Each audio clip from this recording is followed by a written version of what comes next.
Good morning, Saki. Hey, Gwénola, nice to see you. Nice to see you too.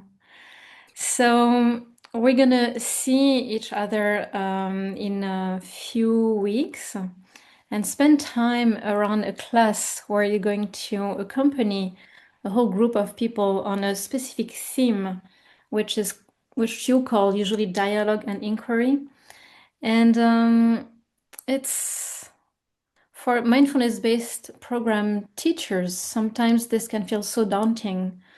Um, we enter into the relationship with people or one person and with the intention to inquire into his or her experience. And it's like, what should I do? What's the right thing to do? And there can be some fear and apprehension, wanting to find the right thing, the right recipe, the right technique. And I'm so glad that you're offering these classes through the years with us. And it's actually an honor to welcome you and to be walked by you. I don't know if it's correct in English, through this exploration of this art of dialogue and inquiry. And so, can you maybe tell us a little bit of, how do you enter into this dance and what we could expect? Well, sure. Well, first of all, let me thank you for inviting me to continue this process we've been engaged in for several years, Yeah, both live before the pandemic years yeah. and then mostly online since then. I appreciate it a lot. And I love meeting the people that show up. And I love that we've really shaped it so that it's only 20 people each day. And most people just register for one of the days. Sometimes people register for both. But it's intimate in the sense of the numbers, for one. It doesn't have to be, the numbers aren't exclusively why it's intimate. The real intimacy comes from what it is we're actually uh, engaged in together. And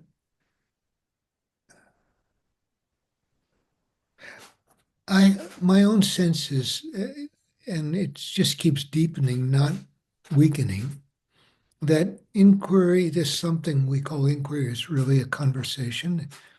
I've written about it as a conversation. Well, what do I mean by that? I mean it's not an event, Mhm. for one. It's not something that you have to like bracket off in the sense of, well, this is the special moment. Mhm. The whole conversation, the whole process of working with people in an MBP classroom or setting is a conversation rather than simply this event that arises. Yes, there is something about that that is interesting and unique in its own way. It's kind of like watching peaks and valleys in a graph, I suppose, or steady states. The problem is when you see it as an event, you have to do something. Okay, yeah. You have to sort of relate to it in a way as the teacher or the facilitator or whatever it is you call yourself in a way that is objectifying, which is not what we do when we're in conversation with a friend. Mhm. Yeah. Uh,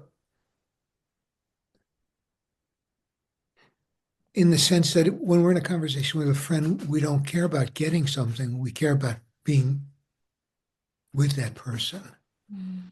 And we care enough about it that we're willing to listen and suspend our own judgments and monitor our own biases because there's something more important going on, which is, hey, I want to be with you.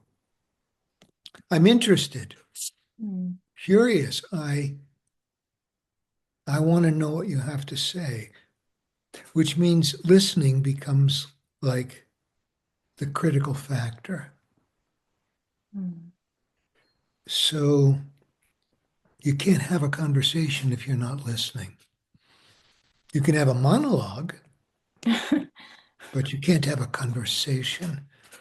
And by that, I also have a kind of, I mean conversation in a particular sense, and I'm going to define it now. In the Sufi tradition, of which I've lived for more than 50 years,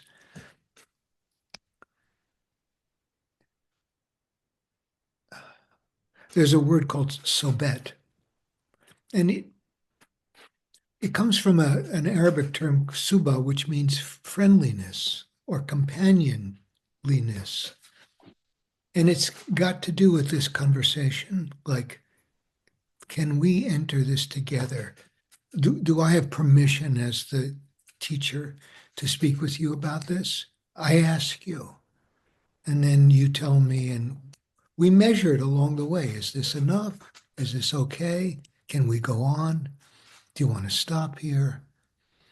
Just the way we would do with a friend, just Mm. the way we would do with a grown child or our parents. So, so that's what we'll explore across the day. What's it like to move out of an event frame Mm. of mind into a conversational frame of mind, and knowing full well, yes, there is something you intend in that conversation.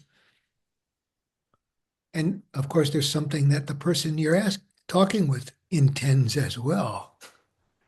That's really important to honor. I think what makes this something we call dialogue and inquiry scary for people or tenuous is that they feel um, untied.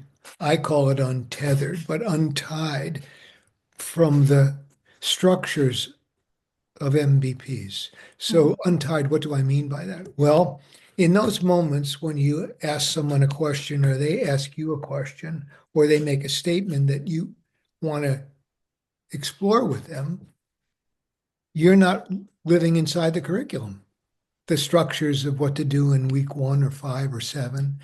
You're no longer living inside the structure of teaching people a formal meditative practice, some aspect of satipatthana.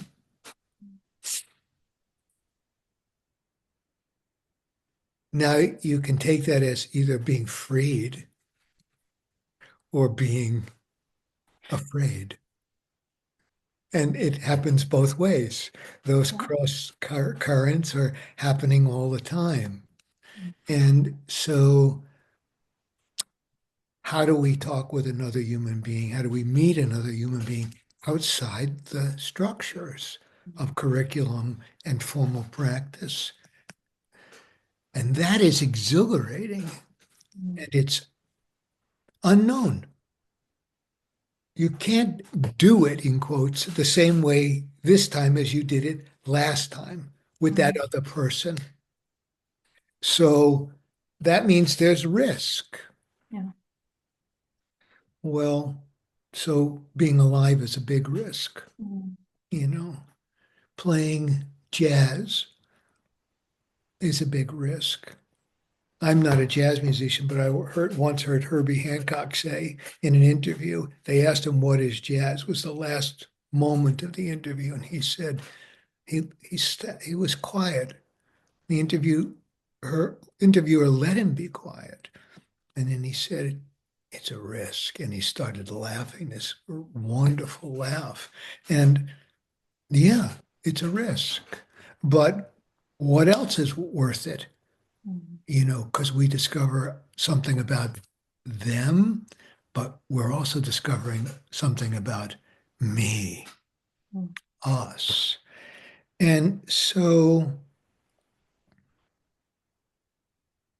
in the we have a form. So in the form, so to speak, we'll have small circles, we'll have larger circles.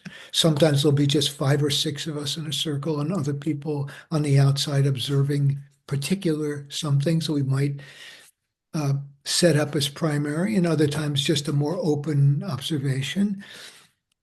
I might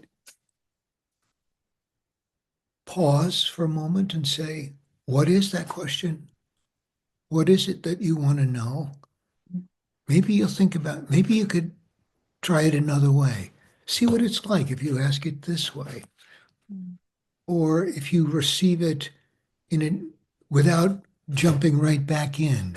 So it's intimate in the sense of I'm going to be in there with you, not as the critic, but more as the coach. Like, Mm.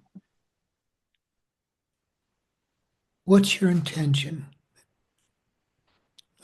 What happens if instead of simply asking again, how is it in the body, which seems like the default response Oh, for a lot of people in MBPs, you try another approach, you know? And so we'll go back and forth like that and we'll see what happens. And sometimes well, we hardly do, we don't give each other too much feedback, um, which makes it safer on some level. Uh, and much of the conversation at the beginning comes through me. And then eventually, as the day unfolds, it doesn't come through me. And rather, what comes through me are simply a bunch of suggestions mm. that I hope are valuable and useful to you. And I'll ask for people's feedback about that. And that's the exploration. And in the sense that it's mostly the day is mostly grounded in the experiential rather than in the theoretical, Yeah, which the only way we ultimately in the end learn. yeah, yeah, absolutely. Yeah. Well, thank you so much, Saki. And I really look forward to these 2 days.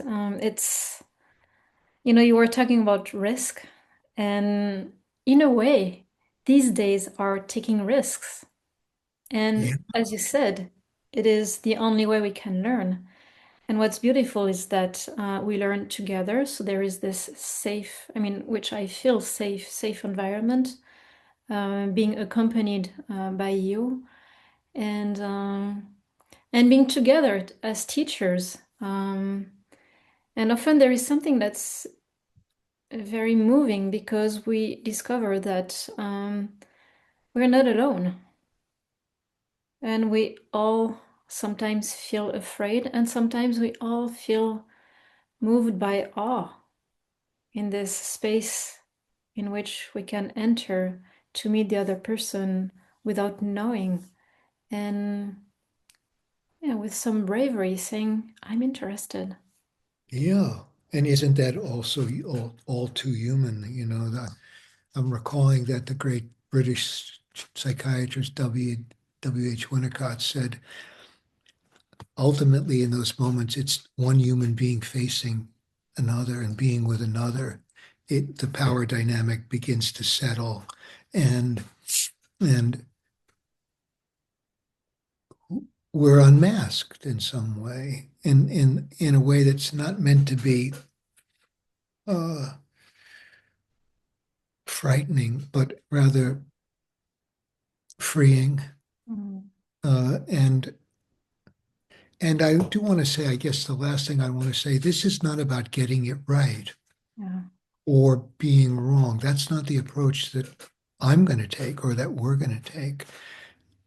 So it's not about me being the critic.